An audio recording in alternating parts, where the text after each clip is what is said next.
Letitia James, so close. You came so close to stealing Trump's properties, to confiscating them in your little communist empire, you and creepy Judge Engoron, and it's all floating out of your hands.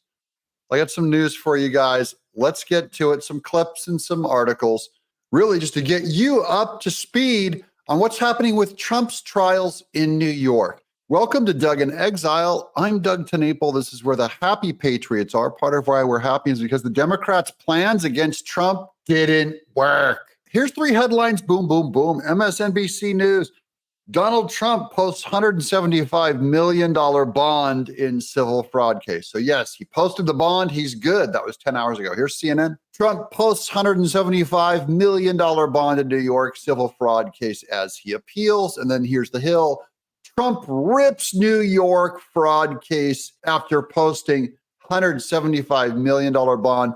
We're going to go to that center article with CNN and read that one because it's so hilarious. CNN Politics headlines. Trump posts $175 million bond in New York civil fraud case as he appeals. Former President Donald Trump has posted a $175 million bond as he appeals the judgment against him in New York civil fraud case brought by State Attorney General Letitia James. Trump's bond pauses any action that James could take against Trump's properties in response to the judgment until at least September. Guys, this thing is over. When the state appeals court also set a schedule to hear his appeal of the $464 million verdict against him. I'm going to zip down to this Alina Habba quote, as promised, President Trump has posted bond. Trump attorney Alina Habba said in a statement, quote, he looks forward to vindicating his rights on appeal and overturning this unjust verdict, unquote, in a Truth Social post on Tuesday morning. The former president said he posted the bond just for the right to appeal this travesty of a case, and criticized Engoron. We have that Truth Social from Trump at the end of this video, so hold tight. Here's Turley on Fox News with just a quick overview of the entire case. Look, this has really done great damage to the New York legal system and how it's perceived internationally. This is thrilling for many people in New York who, after all, elected James on a pledge to bag Trump for something. So this is obviously playing well to the New York base. But outside New York, and particularly international businesses, are looking at this, I think, with a degree of horror.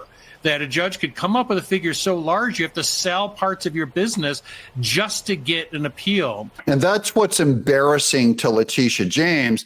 They actually made a size of bond that can't be appealed. It's impossible. So it shows their hatred of Trump, exposes them as Democrat operatives, which is good for Trump. Even in New York, here's Simon Ateba. Trump writes, thank you to Professor Jonathan Turley. That was the last video clip. Jonathan Turley for exposing the horrendous decision made by a corrupt New York State judge, Arthur Engoron, on the I will get Trump, unquote, worst in the nation, AG Letitia James. Unfair case against me. I just posted a $175 million bond just for the right to appeal this tragedy of the case, which I won at an appellate division, but the judge refuses to accept it. A first, that's Judge Engoron. He is a whacked out nut job who just made up a number out of thin air,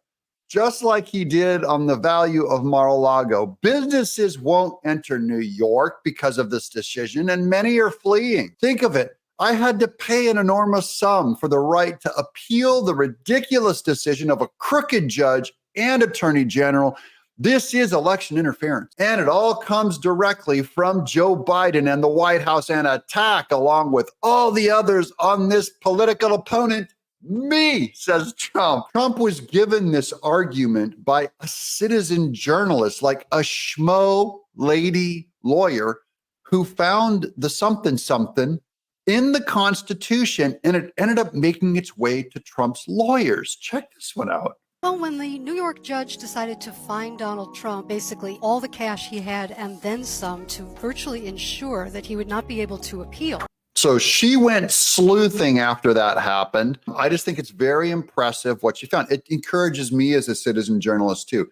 You never know how high these things go. I thought to myself, I'm going to check the Eighth Amendment and see if it has a clause in it that says accept Trump, because the Eighth Amendment prohibits excessive fines. And I looked up the Supreme Court case most recently that decided whether this applies to the states as well as the federal government. She goes to the Eighth Amendment that she says you can't have extreme fines on someone like Trump.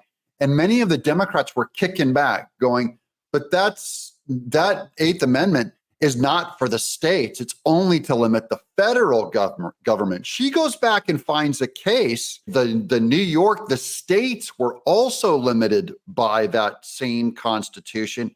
And it was argued by a strange ally of Trump's. Can you guess which judge wrote the opinion? 2019 was the year. The case is Timms versus Indiana. It's a gentleman's name. He had a $10,000 fine that he owed for a drug-related offense. The state of Indiana wanted to seize his $42,000 car, which he bought with insurance proceeds, not with drug proceeds. The Indiana court said it's an excessive fine. And the Indiana Supreme Court overturned that and said, yes, but the excessive fines clause doesn't apply to the states. And it went to the Supreme Court. And this Indiana case goes before Ruth Bader Ginsburg. Does this limitation, this amendment, apply to the states or just to the government? And the Supreme Court said in 2019, yes, it does apply to the states. Excessive fines are prohibited. And then there's a long definition of proportionality and the rest of it. The decision was unanimous, and it was written by Ruth Bader Ginsburg. Ruth Bader Ginsburg saved Trump's butt.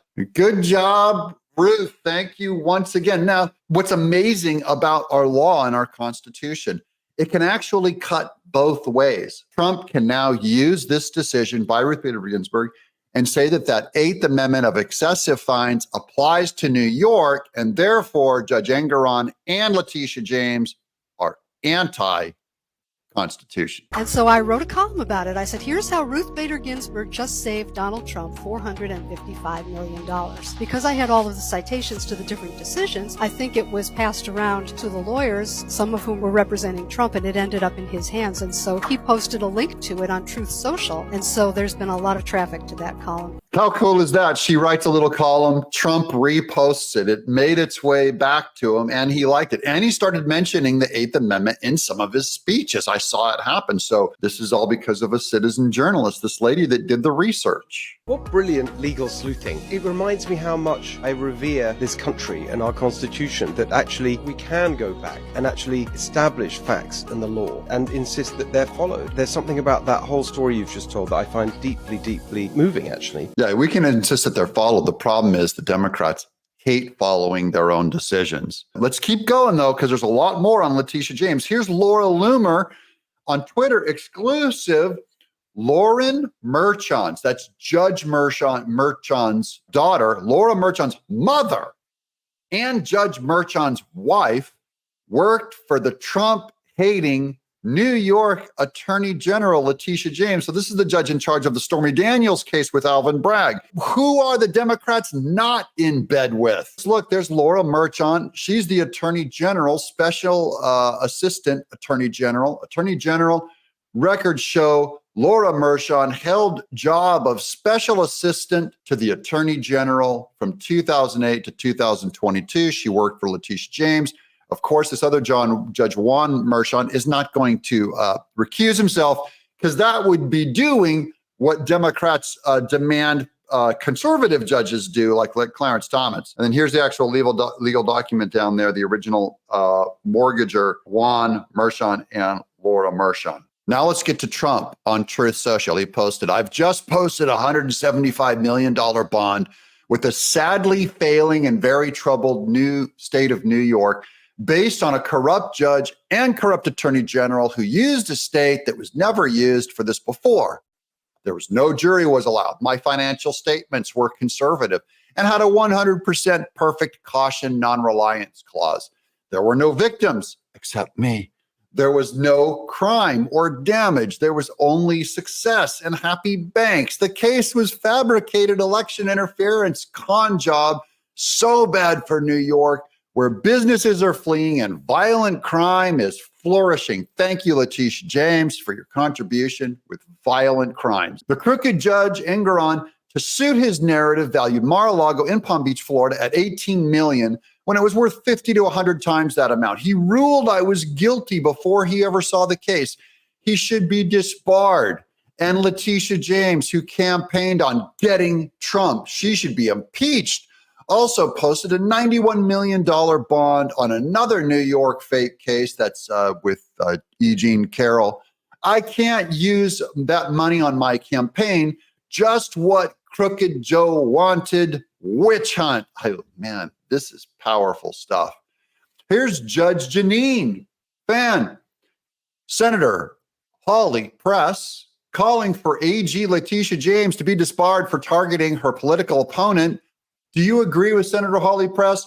Should Letitia, you guys in the chat, should Letitia be disbarred? Yes or no? If you believe yes, also give us a thumbs up and subscribe.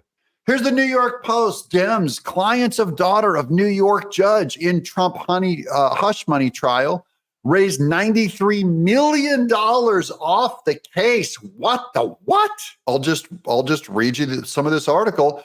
Two major Democratic clients of the daughter of the judge overseeing Donald Trump's hush money trial have raised at least $93 million in campaign donations and used the case in their solicitation email. So they sent out talking about what Trump was doing to raise $93 million, raising renewed concerns that the jurist has a major conflict of interest. Trump's attorneys are considering filing another motion mandating Manhattan Supreme Court Justice Juan Merchan recuse himself from the case set to begin April 15th, sources said. Main take home is they're all in bed with each other. They're all raising money. Trump's the only one being censored and saying that he cannot speak on this. Of course, anyone else would be nailed with having to recuse themselves until a Democrat does it. But I mostly wanted to make this video about an update on how Judge Engeron and Letitia James are looking worse and worse to the public. They're starting to open themselves up to being investigated themselves, just like what happened with Fani Willis. Of course, I'm so happy you're here sharing this moment with me, guys. These are good times when we can make fun of Letitia James and Judge Engeron. I'm Doug in Exile.